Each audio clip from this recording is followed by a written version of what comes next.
ขอเยียนท่านประธานสภาแห่งชาติที่เคารพนับถือประธานผู้แทนของประชุมประธานรัฐมนตรีรัฐมนตรีประธานสมาชิกสภาบรรดาแขกที่มีเกียรติท่านหญิงท่านชายที่รักแพงทั้งหลายตั้งหน้ารัฐบาลในนามกระทรวงเงินข้าพเจ้าขอแสดงความขอบใจอย่างสูงมายัง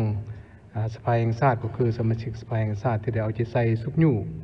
และติดตามการจัดตั้งปฏิบัติงานของคณะการเงินในแต่ละระยะการประกอบความเห็นของคณะประจำสภาแห่งชาติก็คือสมาชิกสภาแห่งชาติแสดงให้เห็นถึงความเป็นห่วงเป็นใยต่อการจัดตั้งปฏิบัติแผนพัฒนาเศรษฐกิจสังคมแผนงบประมาณก็คือแผนเงินตราโดยเฉพาะเป็นที่พันกับเรื่องงานทันเป็นทันสมัยปัญหาหนี้สินสาธารณะและการจัดตั้งปฏิบัติแผนโครงการลงทุนและเอกชนเนื่องจากว่าเวลาจำกัดข้าพเจ้าขอ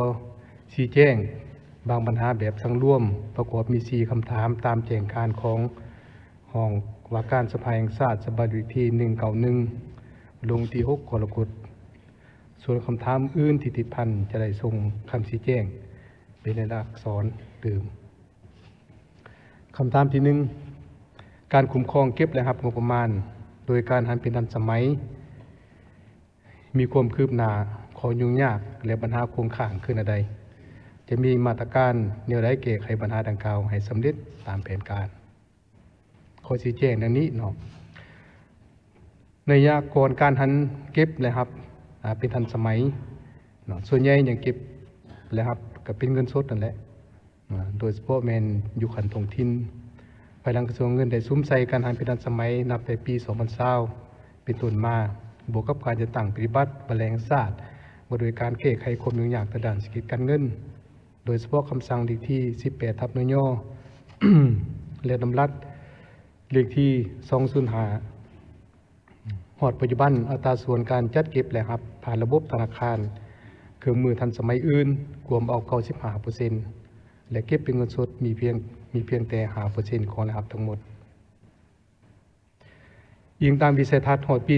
2030ของกระทรวงเงินการปฏิรูปการคุ้มครองการเงินภาครัฐประกอบมี3ระยะหอดปัจจุบันเป็นอยู่ในระยะต้นของระยะที่3ระยะผ่านมาการจะตั้งปฏิบัติเป็นงานการหันเป็นทันสมัยเป็นอิงใส่มติของรัฐบาลฉบับเลขที่09/รบลงวันที่8 ตุลาคม 2021มาโดยการรับห้องแผนปฏิบัติตัวจริงเกี่ยวกับการคุ้มครองและรับและจ่ายงบประมาณเป็นทันสมัย5 ปีแต่ปี2021หาปี2025และมติ04/รบลงวันที่23 มีนาคม 2026มาโดยการรับห้องแผนการหันและรับเป็นทันสมัยระยะ5 ปีแต่ปี2026หาปี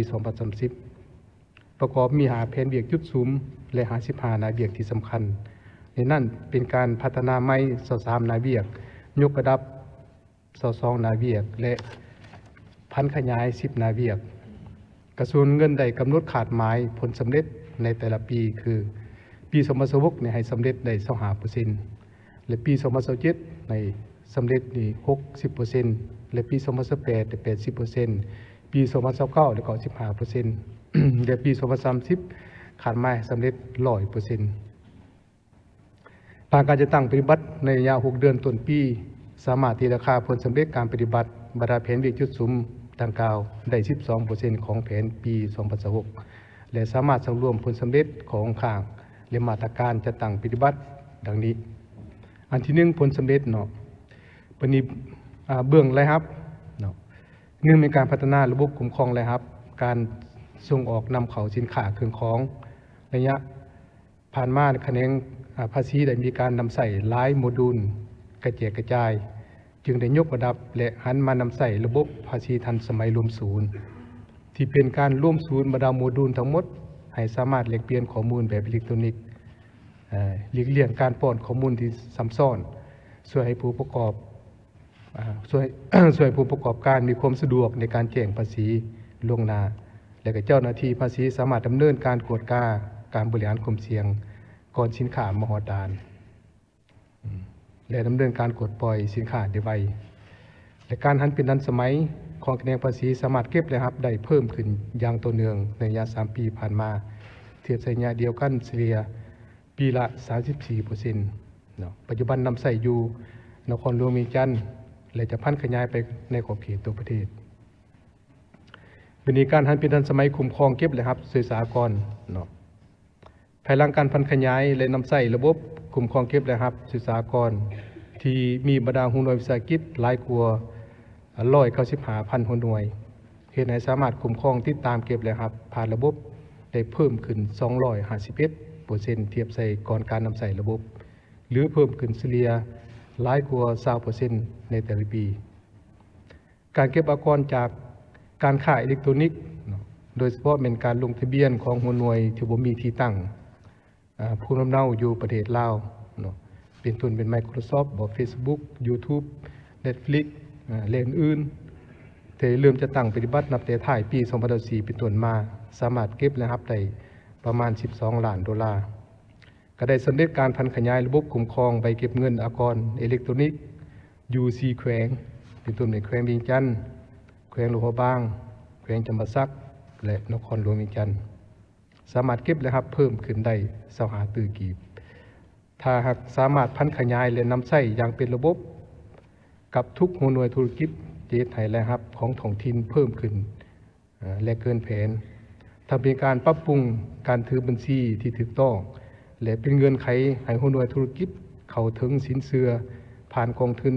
เพื่อการพัฒนาวิสาหกิจขนาดน้อยและกลางได้เพิ่มขึ้นสำเร็จการเชื่อมต่อฐานข้อมูลที่ดินแห่งชาติกับระบบคุ้มครองและรับสากรสามารถดึงข้อมูลตอนดินได้2ล้านกว่าตอนและสำเร็จการกำหนดที่ตั้งของตอนดิน 1.4 ล้านตอนประชาชนก็สามารถนำใช้แอปประเภทการนำใช้ที่ดินและชำระผ่านธนาคารได้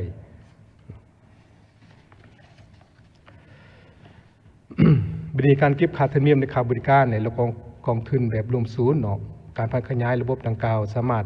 หาการเก็บค่าธรรมเนียมค่าบริการและกองทุนต่างๆอยู่จุดเดียวเข้าบัญชีค่าเงินแห่งรัฐแบบรวมศูนย์สำเร็จการพัฒนาระบบอยู่15ด่านสากลเนาะระยะ6เดือนต้นปีและสืบต่อพัฒนาให้สำเร็จ12ด่านสากลเป้าหมายภายในปี2026ตามคำสั่งเลขที่33/นย.แต่สำเร็จการพัฒนาระบบเก็บค่าธรรมเนียมค่าบริการและกองทุนอยู่แขนงแรงงานและสวัสดิการสังคมแขนงเทคโนโลยีและการสื่อสารและจะสืบต่อพัฒนาไปบรรดากรมของกระทรวงการเงินและแขนงการอื่นนอกจากการหันเป็นทันสมัยเบื้องรายรับแล้วพวกก็ยังซุ้มใส่การหันเป็นทันสมัยเบื้องรายจ่ายเคียงคู่กับการคุ้มครองเก็บรายรับกระทรวงเงินก็ได้สุกอยู่และพัฒนานำใส่ระบบข้อมูลข่าวสารการเงินภาครัฐเขาในการปฏิบัติรายจ่ายงบประมาณค่าเงินที่ได้นำใส่สารบานงบประมาณใหม่เนาะรวมศูนย์การเบิกจ่ายผ่านบัญชีเดียวค่าเงินแห่งรัฐและนำใส่ลายเซ็นอิเล็กทรอนิกส์เนาะจาก4ลายเซ็นในเมื่อก่อนมาเป็น2ลายเซ็น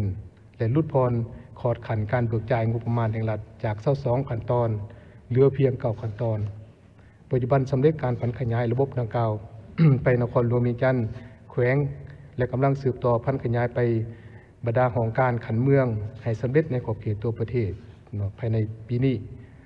สามารถจะตั้งปฏิบัติสามารถที่จะค่าการจะตั้งปฏิบัติได้ 85% นอกจากนั้นได้เริ่มนำใส่การชำระผ่านบัตรเงินสดอยู่บรรดาแผนกการออมข้างอยู่15แขวงและจะสืบต่อพัฒนาไปอีก3แขวงเพื่อรูปร่างการเก็บรักษาคลังเงินสดอยู่บรรดาหูหน่วยงบประมาณสำเร็จการพัฒนาระบบคุ้มครองการลงทุนรัฐเชื่อมต่อกับระบบข้อมูลข่าวสารการเงินภาครัฐสามารถดำเนินการจัดซื้อจัดจ้างรวมศูนย์แบบอิเล็กทรอนิกส์เชื่อมต่อกับแขนงการเกี่ยวข้องและได้เริ่มนำใส่ UC กระทรวงออมข้างในนครหลวงเวียงจันทน์เคียงคู่กับผลสำเร็จที่กล่าวมาข้างถึงนั้นก็ยังมีสิ่งท้าทายในบางประการโดยเฉพาะอันที่1การให้ความมือด้านการเชื่อมต่อและแลกเปลี่ยนข้อมูลระหว่างกระทรวงบ่ทันเป็นมาตรฐานเดียวกันเฮ็ดให้การพัฒนาและพัฒนาระบบมีความซักซ้าเป็นสาเหตุให้การคุ้มครองงบประมาณแห่งรัฐยังบ่ทันรวมศูนย์2มีความรู้ความรับรู้และความเข้าใจความชำนาญและความตัดสินใจสร้างตาหันเปลี่ยนใหม่ทางด้านหันเป็นทันสมัยของพนักงานราชการ และผู้ประกอบการก็ยังมีข้อจำกัดยังขาดความเป็นเจ้าการเห็นว่าตรงใดฝึกอบรมรวมทั้งการปรับปรุงประดานกิจกรรมระเบียบการและขอดขันในการจะตั้งเป็นวัตถุจริงก็จะได้เพิ่มการโฆษณาเผยแพร่ให้กว้างขวางกว่าเก่าวันนี้มาตรการแก้ไขเพื่อให้สำเร็จตามแผนนี้ก็เป็นอันที่หนึ่งมันจะได้ติดตามและสุกอยู่ทุกคะแนนการขันส่วนการในท้องถิ่นปฏิบัติคำสั่งเลขที่33 ทับ ยอย่างเคร่งครัดโดยการเสริมต่อและนำใส่ระบบคุ้มครองเก็บค่าธรรมเนียมและค่าบริการต่างๆอยู่ด่านสากลผ่านระบบสำหรับรวมศูนย์เพื่อเอาเข้าบัญชีเงินแห่งรัฐโดยกงพร้อมทั้งผู้ประดมผู้ประกอบการและสังคมเข้าใจต่อกับการปฏิบัติพันธะของตนเองตามรัฐธรรมนูญ2ก็ เป็นเจ้าการชุกยู่โฆษณาปลูกจิตสำนึกให้ผู้ประกอบการและสังคมรับรู้และเข้าใจและนำใส่ระบบคุ้มครองใบเก็บเงินอากรอิเล็กทรอนิกส์อย่างกว้างขวางเพื่อเฮ็ดให้รายรับของท้องถิ่นเพิ่มขึ้นทุกแขนงการประสานสมทบกับกระทรวงเงินในการพัฒนาระบบใหม่เพื่อหลีกเลี่ยงการลงทุนที่ซ้ำซ้อนและรับประกันทุกระบบสามารถเชื่อมต่อเข้ากันได้นั่นเป็นคำชี้แจงต่อคำถามตัวคำสักถามที่1วันนี้ก้าวเข้าสู่คำสักถามที่2เนาะต่อกับปัญหาหนี้สินสาธารณะและพันธะการชำระหนี้ต่างประเทศที่ถึงกำหนดรวมทั้งการชำระต้นทุนและดอกเบี้ยจะมีมาตรการรองรับและแก้ไขแบบเด็ดขาดแนวใดเพื่อบ่ให้กระทบต่อ เสถียรภาพด้านงบประมาณใน6 เดือนท้ายปีขอชี้แจงนี้เนาะสำหรับการแก้ไขปัญหาหนี้สินสาธารณะโดยรวมในกระทรวงเงินก็ได้ซุ้มใส่ลดผ่อนระดับหนี้สินสาธารณะให้มีความปลอดภัยแหละและเด็ดขาดบ่ให้ตกอยู่ในประเทศที่บ่สามารถชำระหนี้ได้โดยแต่จะตั้งปฏิบัติหลายมาตรการบริหารหนี้สินเช่นเข้มงวดการกู้ยืมใหม่เพื่อจะตั้งปฏิบัติโครงการและการค้ำประกันให้รัฐวิสาหกิจปรับปรุงกลไกคุ้มครองอย่างรัดกุมและเข้มงวดรับประกันให้มีรายรับภายในเกินดุลสมทบกับแรงทุนจากการเก็บคืนเงินกู้ยืมต่อและการระดมจากทรัพย์สินที่เป็นท่าแห้งเพื่อชำระต้นทุนหนี้สินนับแต่ปี2021เป็นต้นมากระทรวงเงินได้เริ่มปฏิบัติกลไกการสร้างแผนประมาณรายรับภายในกลุ่มรายจ่ายภายในเพื่อให้มีเงินเหลือรองรับการชำระต้นทุนหนี้สินทั้งภายในและต่างประเทศซึ่งเป็นปัจจัยหลักที่เฮ็ดให้สามารถลดอัตราส่วนหนี้สินสาธารณะต่อ GDP ลงได้หลายพอสมควรเนาะจากเมื่อก่อนเป็น112ในท้ายปี2022มาเป็น 84% ในท้ายปี2025สำหรับมาตรการบริหารหนี้สินต่างประเทศใน6 เดือนไทยปีนี้กระทรวงเงินก็มีแรงทุนรองรับแล้วเพื่อรับประกันการชำระตามข้อผูกพันสัญญาโดยเฉพาะแม่นนำใส่รายรับภายใน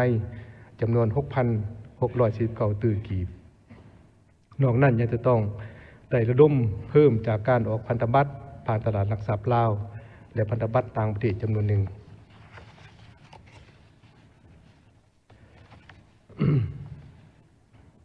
ตามมติของสภาเลขที่ฉบับเลขที่19 ทับ สพศนี่ให้ได้รับห้องสู่ส้นให้หนี้สินสาธารณะลดลงในระดับบ่เกิน 70% ของ GDP กระทรวงเงินได้มีแผนนำใส่รายรับภายในเพื่อชำระต้นทุนหนี้สินต่างประเทศรวมอย่างน้อย 1.5 ตรีสหรัฐวันนี้คำถามที่3การจะตั้งปฏิบัติแผนการลงทุนของรัฐในระยะ6 เดือนต้นปีมีข้อยุ่งยากและปัญหาคงค้างขึ้นใดเนาะมีโครงการใดที่บ่สามารถปฏิบัติได้ตามแผนและย้อนสาเหตุอันใดที่มีมาตรการแก้ไขต่อกับการชำระหนี้สินให้โครงการลงทุนของรัฐที่ยังคงค้างและโครงการสืบต่อที่มีประสิทธิผลขึ้นใดคำชี้แจงเนาะการจะตั้งปฏิบัติแผนการลงทุน6 เดือนต้นปีนี้ก็มีพบความยุ่งยากเลยเนื่องจากอัตราเงินเฟ้อและการเพิ่มขึ้นของราคาพลังงานสินค้าวัสดุก่อสร้างต่างๆส่งผลให้การปฏิบัติการโครงการลงทุนจำนวนหนึ่งก็มีการชะลอตัวและต่อการแก้ไขหนี้ค้างชำระ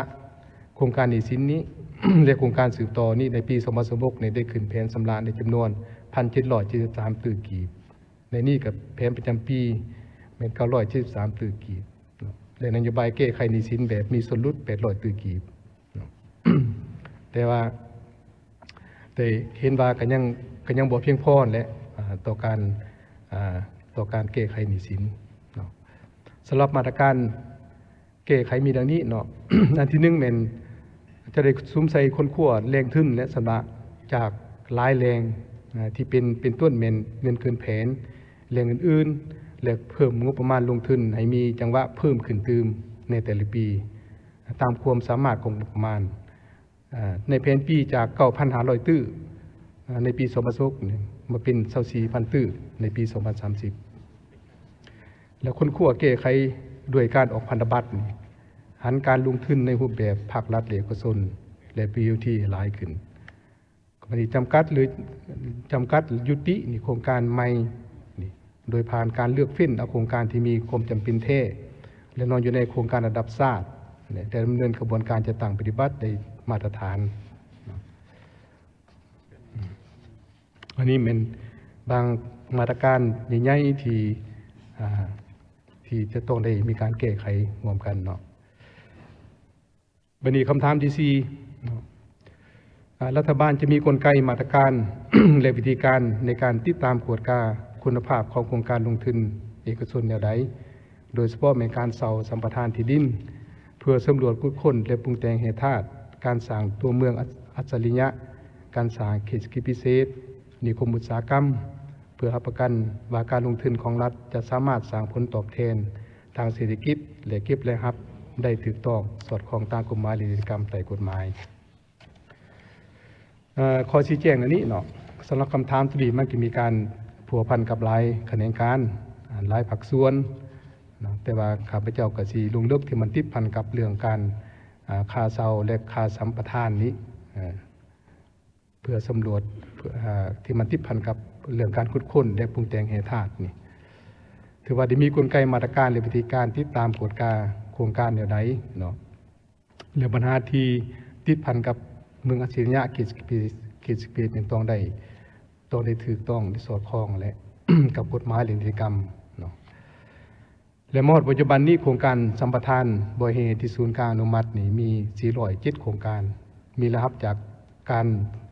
จากค่าสัมปทานในปี2025หลายกว่า39 ล้านดอลลาร์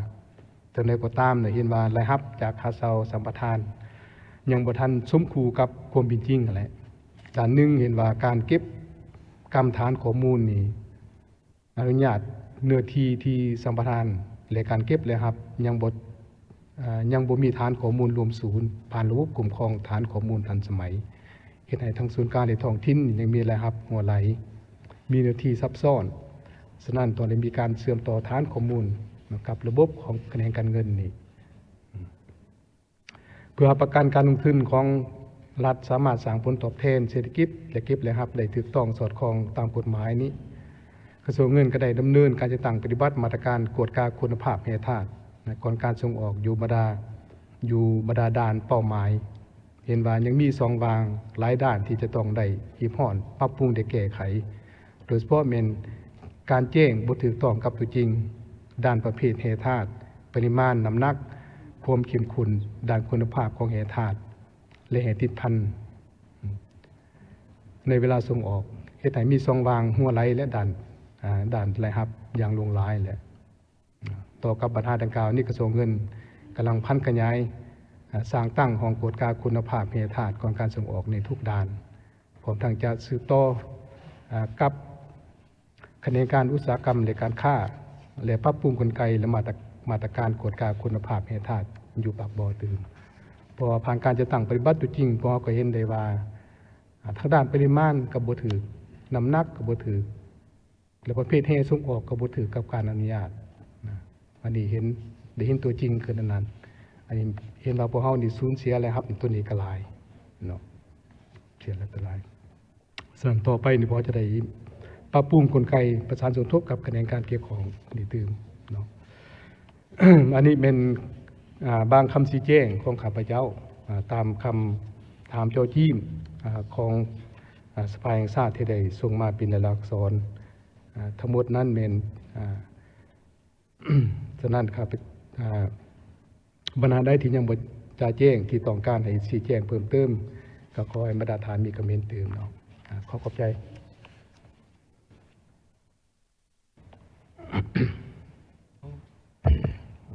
ต่อไปขอเชิญประธานสมาชิกสภาแห่งชาติมียังบ่สิถามตื้มอีกผู้หนึ่งใส่เวลา2 นาทีถามนะเอาเชิญ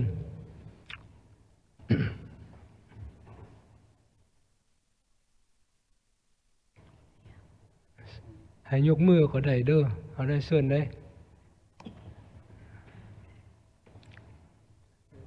หรือว่าตอบดีหลายบ่บ่สนใจบ่คักหมดแล้วบ่จะบ่ถามหยังเอ้ากล้าหาญก็ได้เนาะที่ประธานครับเห็นนะคือเห็นยกมือจังซั่นเนาะโอ้อันเจ้าก่อนอื่นขอเฮียนท่านประธานและคณะประธานของประชุมที่เคารพและนับถืออย่างสูงเฮียนท่านนายกรัฐมนตรีท่านสมาชิกรัฐบาลที่นับถือ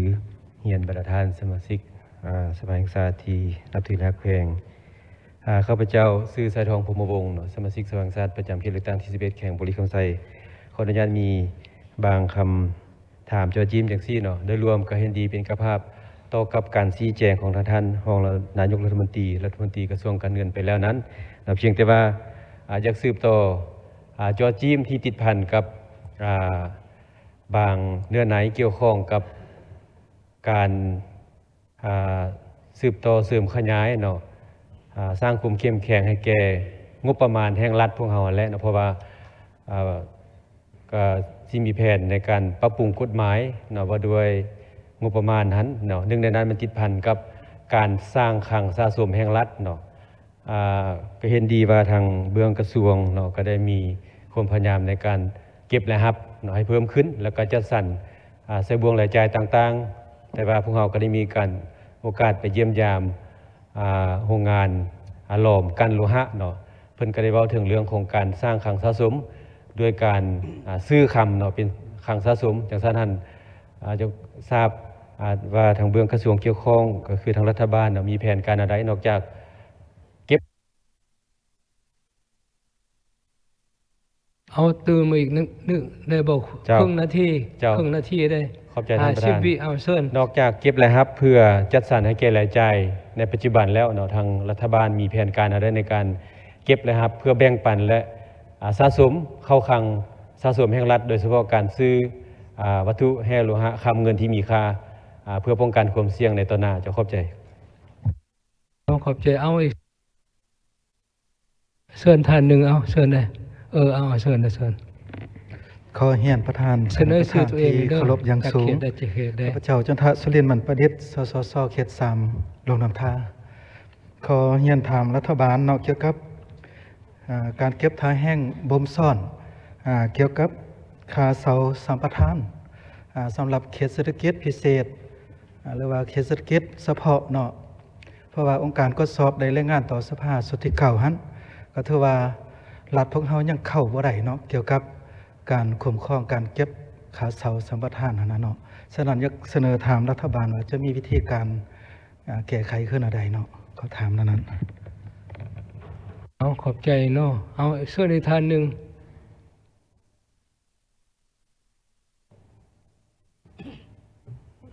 คือสิบุมีเนาะเอาไหนแพ้น่ะเอาจะเป็นเขตได้เห็นแล้วนี่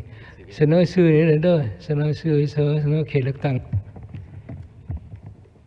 เจ้าขอเรียนท่านประธานคณะประธานที่เคารพนับถืออย่างสูงข้าพเจ้าชื่อ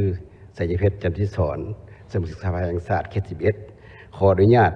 เป็นคำถามนะท่านรัฐมนตรีนะเกี่ยวกับภาคธุรกิจก็ได้ถามมาเนาะเกี่ยวกับการสนับสนุนด้านการเงินให้สินเชื่อดอกเบี้ยต่ำโดยเฉพาะแหล่งทุนกระจายลงสู่ท้องถิ่น765-766นี้ของเพื่อกระตุ้นเศรษฐกิจต่อยอดธุรกิจของรัฐบาลก็คือธนาคารแห่งประเทศลาวครับจะได้สืบต่ออีกบ่อันนี้เนาะเพราะเป็นความสนใจของภาคธุรกิจและก็ถ้าสืบต่อผู้ประกอบการและผู้ผลิตข อเพิ่มวงเงินจาก5ตื้อเป็น10ตื้อได้บ่อันนี้เพื่อเป็นการกระตุ้นเศรษฐกิจในสภาพธุรกิจเศรษฐกิจปัจจุบันนี้ และก็2นี้ผู้ประกอบการขอเลื่อนเวลาชำระต้นทุนจาก5ปีเป็น10ปีได้บ่อันนี้ก็ถือว่าเป็นการสนับสนุนให้ผู้ผลิตมีความเข้มแข็งอันนี้ภาคธุรกิจฝากถามมาจะขอขอบใจ ขอบใจ เอาต่อไปขอเชิญรัฐมนตรีการเงินท่านรองนายกใส่เวลาจากประมาณ8นาทีชี้แจงต่อบรรดาปัญหาที่ผู้แทนตั้งขึ้น ก็ ต่อกับคำถามที่หนึ่งเนาะที่ได้ตั้งขึ้น เพื่อว่าสืบต่อสร้างความเข้มแข็งให้แก่งบประมาณนี่อันนี้มันก็เป็นเบียกงานยุทธศาสตร์ของคะแนนการเงินอยู่แล้วเหตุได้พอจะต้องได้สืบต่อสร้างความเข้มแข็งให้คะแนนการเงินเนาะเพราะว่าผ่านมานี่พอเฮาก็ย้อนนั้นแหละพอเฮาก็เป็นส่วนหนึ่งก็เป็นการหันเป็นทันสมัยนี่ก็เป็นสร้างความเข้มแข็งให้คะแนนการเงินพวกเฮาอันนี้ฉะนั้นผ่านการจัดตั้งปฏิบัติการหันเป็นทันสมัยมานี่ก็เห็นว่าผลสำเร็จมันก็มีหลายด้านถือว่ามันก็มีท่าแห้งขึ้นเนาะฉะนั้น เรื่องการจัดสรรสร้างคลังสำรองนี้ก็แม่นเฮาก็เอาจากเฮาก็ได้มีการรีแบ่งงบประมาณนั่นแหละเข้าไปเพิ่มใส่แต่ละปีนี่นะและ ก็เห็นดีทางเบื้องสมาชิกสภาก็ได้เสนอว่าเนาะต้องได้สะสมเป็นวัตถุมีค่าบ่พวกเฮาก็ พวกเฮาก็มีแผนหมดแล้วกำลังอยู่ในขั้นตอนดำเนินการอยู่นี่นะเพื่อว่าจะสะสมตัววัตถุมีค่านี่อันนี้ก็แม่นนอนอยู่ในแผนยุทธศาสตร์ของพวกเฮาแล้วเนาะพวกจะได้สืบต่อ ในการจัดตั้งให้มันสามารถสำเร็จได้และนอกจากนี้เนาะ เพื่อให้การคุ้มครองวัตถุมีค่านี่นะภายหลังที่พวกเขานี่ก็มีบ่อนโฮงกันโฮมล้อมเนาะกับแผนยุทธศาสตร์พวกเขาในคิดว่าตรงใดมารวมศูนย์อยู่บ่อนเดียวกันนะเพื่อให้แต่การคุ้มครองมันรัดกุมขึ้นอันนี้เห็นว่ายังจะได้สืบต่อในการปรึกษาหารือกับคณะการเกี่ยวของเพื่อจะมีกลไกนาใดต่างๆนี่เนาะก็ต้องได้ใช้เวลาหน่อยนึงเนาะจาก นี่จากตอบไปสั้นๆคือนั่นแหละบัดนี้อันที่2นี้ถ้าแห่งบ่มซ่อนนี่ค่าเซาค่าสัมปทาน ตัวนี้ก็เห็นว่าก็ผ่านมาพวกเฮากันพบความยุ่งยากเลยต่อค่าเซาค่าสัมปทานนี่พอเรื่องเว้าค่าเซาค่าสัมปทานนี่มันก็คือข้าพเจ้าได้รายงานชี้แจงมานั้นเนาะมันบ่เรื่องถึงฐานข้อมูลเนี่ยมันบ่ได้มีการเชื่อมต่อกันเนาะระหว่างคณะการเกี่ยวของนี่นะ อันนี้นี่พวกเฮาก็ได้มีการประสานสมทบก็ได้เฮ็ดเวียกร่วมกันในเบื้องต้นแล้วเนาะจะต้องได้มีการเชื่อมฐานข้อมูลนำกันเพื่อให้พวกเฮาสามารถติดตามตัวอย่างว่าคะแนนการนี้ของออกอนุญาตเนาะไปแล้วแล้วพวกเฮานี่คะแนนการเงินก็เป็นผู้สุดท้ายนะเพื่อได้ข้อมูลมาจังนำไปสอบหาว่าโครงการค่าเซาค่าสัมปทานมาอยู่จุดใดเพื่อจะได้เข้าถึงก็ต้องได้ใช้เวลาฉะนั้นคันถ้าว่ามีฐานข้อมูลเชื่อมต่อกันนี่พวกเราจะสามารถนำได้ นำได้อย่างทันการแหละเพื่อจะนำเก็บกู้เพื่อจะนำเก็บค่าเซาค่าสัมปทานนี่หลายขึ้นเนาะแต่ว่าทั้งนั้นทั้งนี้นี่ก็ ยังเรียกร้องให้บรรดาท้องถิ่นนั่นแหละและบรรดาผู้ประกอบการสังคมและต้องได้ให้การร่วมมืออยู่ในจุดนี้ตื่มเนาะอันนี้ก็เป็นกลไกหนึงจะได้สืบต่อมาตรการในเฉพาะหน้าก็คือข้าพเจ้าได้มีคำเห็นขึ้นนั้นและจะได้มีการประสานส่วนตัวกับภาคส่วนเกี่ยวของตื่มเพื่อเสริมฐานข้อมูลและก็ได้ให้ผู้ประกอบการนี่ต้องได้ตื่นตัวเนาะตื่นตัวในการแจ้งมื้อนี้อันที่3นี้ แหล่งทุนกระจายสินเชื่ออยู่ท้องถิ่นนี้ผ่านมารัฐบาลก็ได้มีนโยบาย เพื่อสนองสินเชื่อกระจายไปอยู่ท้องถิ่นก็ได้มีการสมทบกับธนาคารแห่งสปป.ลาวนี่แหละเป็นผู้และเบื้องคะแนนการเงินเฮาก็ได้มีการประกอบงบประมาณส่วนใดหนึ่งเพื่อประกอบส่วนช่วยแต่ก็ได้ออก ก็ได้กำหนดเป็นแต่ละปีนี่แหละแต่ว่างบประมาณก็สิบ่หลายดอกแต่ว่าก็พอสามารถอีกใช้งบประมาณกันยังจำกัดก็ได้ ก็ได้มีการวิเพลงสนองให้เพื่อกระจายสินเชื่อตัวลงไปอยู่ท้องถิ่นนั้น อันนี้ก็คิดว่าทั้งเบื้องรัฐบาลกับยังสืบต่อจะตั้งปฏิบัติเนาะแต่ว่าจะมีจุดสูงกว่าเก่า มีจุดสูงกว่าเก่าเพื่อให้เพื่อให้การนำใส่ทุนตัวนี้ให้มันเข้าในเป้าหมายเท่และเกิดประโยชน์เท่อันนี้ก็เป็นข้าพเจ้าก็เรื่องการเรือนสำระต้นทุนบ่อย่างต่างๆนี่ก็ใส่สมทบปรึกษานำเลขเปลี่ยนกับเบื้องธนาคารตื่นเนาะมันจะมีกลไกวิธีใดนี่อันนี้เป็นเรื่องของมันสำหรับการมีกิจเมฆของข้าพเจ้าก็เมื่อเท่านี้เพียงตัวนี้ขอขอบใจ